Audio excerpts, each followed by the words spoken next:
Tuhan berfirman kepada Musa dan Harun, apabila pada kulit badan seseorang ada bengkak atau bintil-bintil atau panau yang mungkin menjadi penyakit kusta pada kulitnya, ia harus dibawa kepada Imam Harun atau kepada salah seorang dari antara anak-anaknya, imam-imam itu.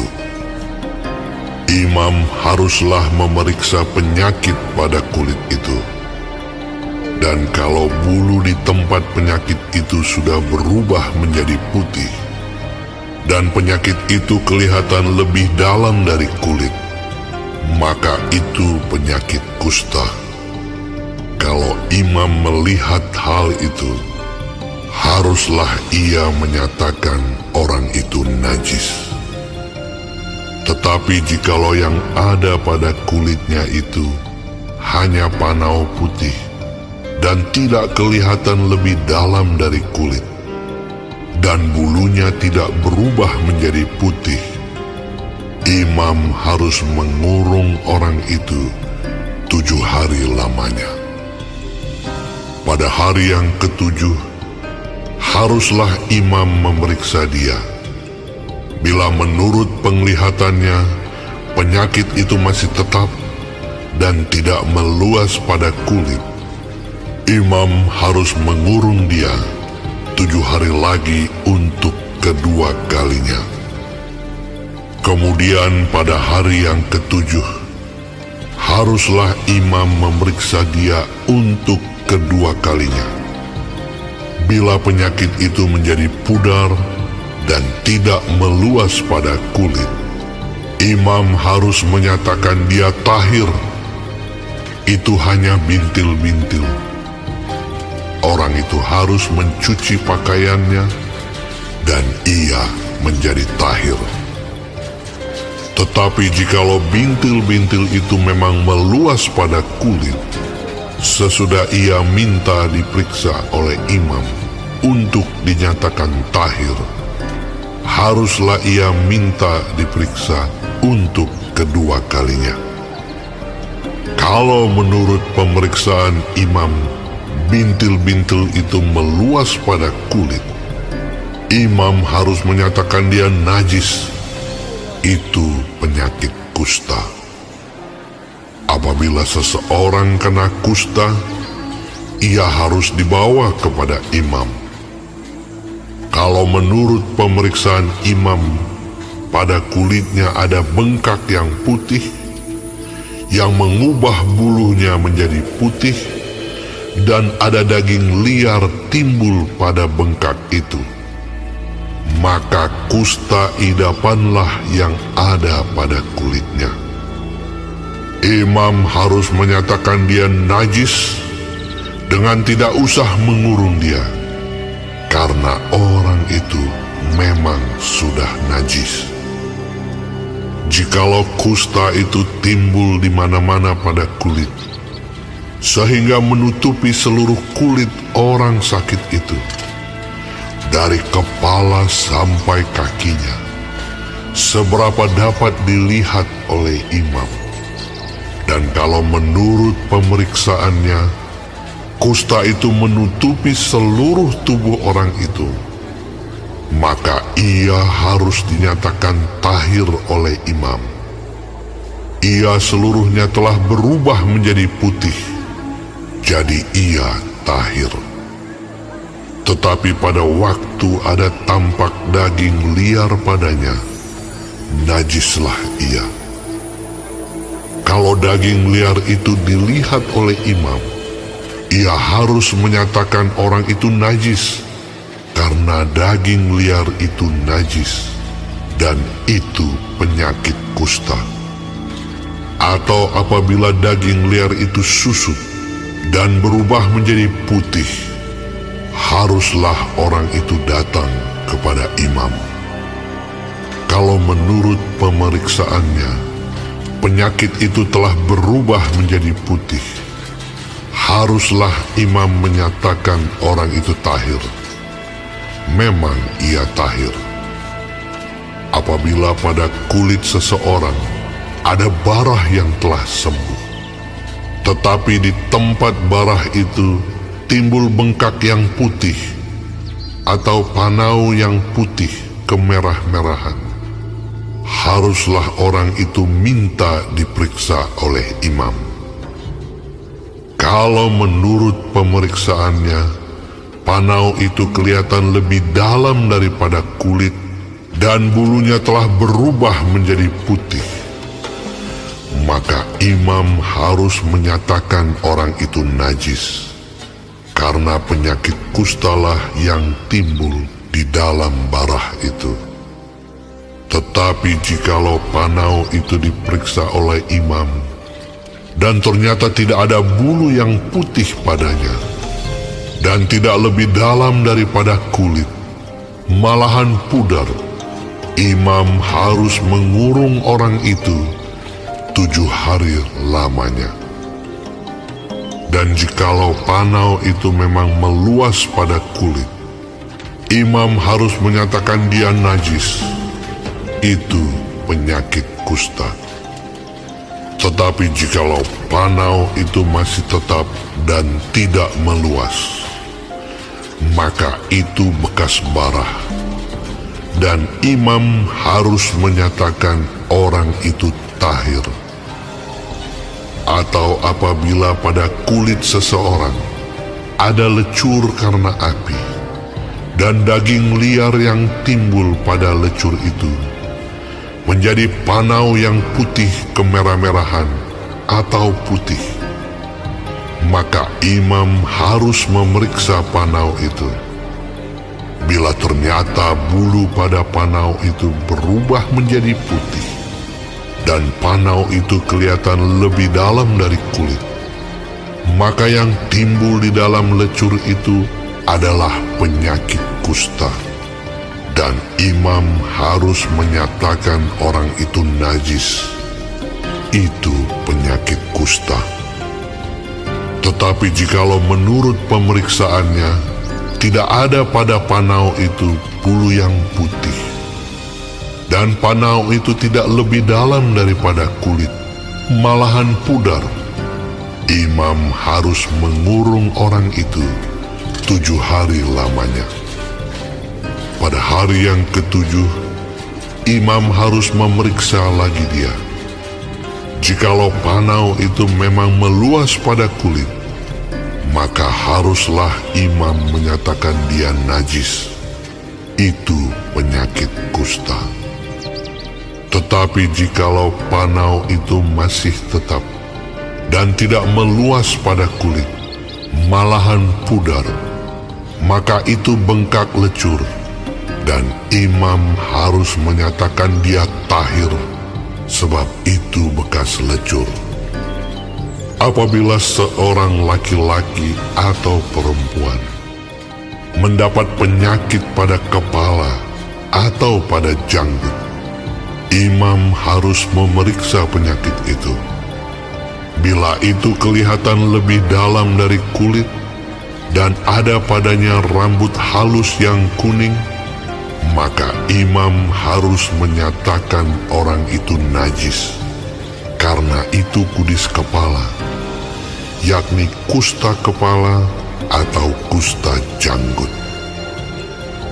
Dan apabila menurut pemeriksaannya penyakit kudis itu tidak kelihatan lebih dalam dari kulit dan tidak ada padanya rambut yang hitam, maka imam harus mengurung orang yang kena penyakit kudis itu 7 hari lamanya. Pada hari yang ke-7, imam harus memeriksa penyakit itu. Bila ternyata kudis itu tidak meluas dan tidak ada rambut yang kuning padanya, dan kudis itu tidak kelihatan lebih dalam dari kulit, maka orang itu harus bercukur. Hanya tempat kudis itu tidak boleh dicukurnya. Lalu imam harus mengurung orang yang kena kudis itu untuk kedua kalinya 7 hari lagi. Kemudian pada hari yang ke-7, imam harus memeriksa lagi kudis itu. Bila ternyata kudis itu tidak meluas pada kulit dan tidak kelihatan lebih dalam dari kulit, maka imam harus menyatakan orang itu tahir, dan ia harus mencuci pakaiannya, dan ia menjadi tahir. Tetapi jikalau kudis itu memang meluas pada kulit, sesudah ia dinyatakan tahir, dan menurut pemeriksaan imam, kudis itu meluas pada kulit, maka imam tidak usah lagi mencari rambut yang kuning. Memang orang itu najis. Tetapi jikalau menurut penglihatan imam, kudis itu masih tetap, dan ada rambut hitam tumbuh pada kudis itu, maka kudis itu sudah sembuh, dan orang itu tahir, dan imam harus menyatakan dia tahir. Apabila pada kulit seorang laki-laki atau perempuan ada panau-panau, yakni panau-panau yang putih, imam harus melakukan pemeriksaan. Bila ternyata pada kulitnya ada panau-panau pudar dan putih, maka hanya kuraplah yang timbul pada kulitnya, dan orang itu tahir. Apabila rambut kepala seorang laki-laki meluruh, dan ia hanya menjadi botak, ia tahir. Jikalau rambutnya meluruh pada sebelah mukanya, dan ia menjadi botak sebelah depan, ia tahir. Tetapi apabila pada kepala yang botak itu, sebelah atas atau sebelah depan, ada penyakit yang putih kemerah-merahan, maka penyakit kustalah yang timbul pada bagian kepala yang botak itu. Lalu imam harus memeriksa dia. Bila ternyata bahwa bengkak pada bagian kepala yang botak itu putih kemerah-merahan, dan kelihatannya seperti kusta pada kulit, maka orang itu sakit kusta dan ia najis, dan imam harus menyatakan dia najis karena penyakit yang di kepalanya itu. Orang yang sakit kusta harus berpakaian yang cabik-cabik, rambutnya terurai, dan lagi ia harus menutupi mukanya sambil berseru-seru, "Najis, najis." Selama ia kena penyakit itu, ia tetap najis. Memang ia najis. Ia harus tinggal terasing di luar perkemahan. Itulah tempat kediamannya. Apabila pada pakaian ada tanda kusta, pada pakaian bulu domba atau pakaian lenan, entah pada benang lungsin atau benang pakannya, entah pada kulit atau sesuatu barang kulit, kalau tanda pada barang-barang itu sudah kemerah-merahan warnanya, maka itu kusta. Hal itu harus diperiksakan kepada imam. Kalau tanda itu telah diperiksa oleh imam, ia harus mengasingkan yang mempunyai tanda itu 7 hari lamanya. Pada hari yang ketujuh, ia harus memeriksa tanda itu lagi. Apabila tanda itu meluas pada pakaian, atau benang lungsin, atau benang pakan, atau pada kulit, entah untuk barang apapun kulit itu dipakai, maka itu adalah kusta yang jahat sekali, dan barang itu najis. Ia harus membakar barang-barang yang mempunyai tanda itu, karena itu kusta yang jahat sekali. barang-barang itu harus dibakar habis. Tetapi jikalau menurut pemeriksaan imam, tanda itu tidak meluas pada barang-barang itu, maka imam harus memerintahkan orang mencuci barang yang mempunyai tanda itu. Lalu ia harus mengasingkannya 7 hari lagi untuk kedua kalinya. Kemudian sesudah barang itu dicuci, imam harus memeriksa tanda itu lagi. Bila ternyata rupa tanda itu tidak berubah, biarpun itu tidak meluas, maka barang itu najis, dan engkau harus membakarnya habis, karena tanda itu semakin mendalam pada sebelah belakang atau sebelah muka. Dan jikalau menurut pemeriksaan imam, tanda itu menjadi pudar sesudah dicuci, maka ia harus mengoyakkannya dari barang-barang itu. Tetapi jikalau tanda itu tampak pula pada barang-barang itu, maka itu kusta yang sedang timbul. Barang yang mempunyai tanda itu haruslah kau bakar habis. Tetapi barang-barang yang telah kau cuci, sehingga tanda itu lenyap daripadanya, haruslah dicuci untuk kedua kalinya, barulah menjadi tahir. Itulah hukum tentang kusta yang ada pada pakaian bulu domba, atau lenan, atau pada benang lungsin, atau pada benang pakan, atau pada setiap barang kulit, untuk menyatakan tahir atau najisnya.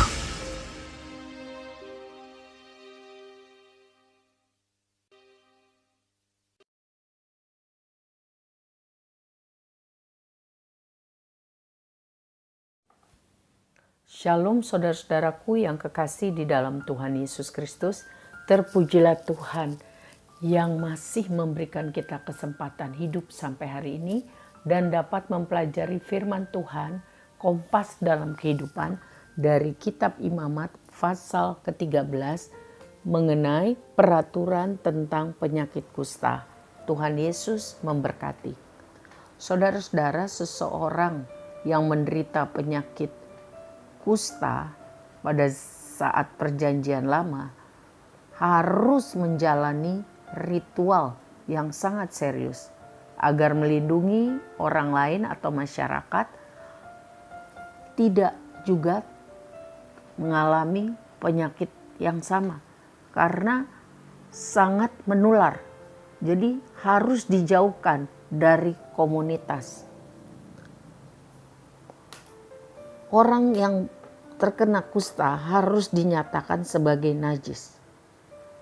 Ya, dianggap bahwa tidak sesuai dengan kehendak dan kekudusan Tuhan. Kenajisan dapat disebabkan oleh banyak hal. Semuanya ini menyimpang dari kesempurnaan hidup yang dimaksudkan oleh Tuhan pada saat Tuhan mencipta. Dia menciptakan segala sesuatunya sempurna dan baik. Jadi, hukum-hukum yang berhubungan dengan kenajisan selalu mengingatkan umat pilihan Tuhan itu akan dampak-dampak yang mengerikan dari dosa. Selanjutnya mengenai tugas imam, sangat penting untuk mengobservasi dan menjatuhkan vonis bagi orang-orang yang najis karena kusta, serta memberitakan atau memproklamasikan orang-orang yang mengalami kesembuhan dan menerima kembali orang-orang tersebut. Tugas imam sangat penting karena apa yang najis tidak boleh berada di tengah-tengah perkemahan Israel. Hal ini karena alasan jasmani yaitu menjaga kesehatan dan alasan rohani yaitu menghormati kesucian Tuhan. Jadi apa yang najis harus terpisah dari Tuhan dan komunitas umatnya yang harus hidup kudus.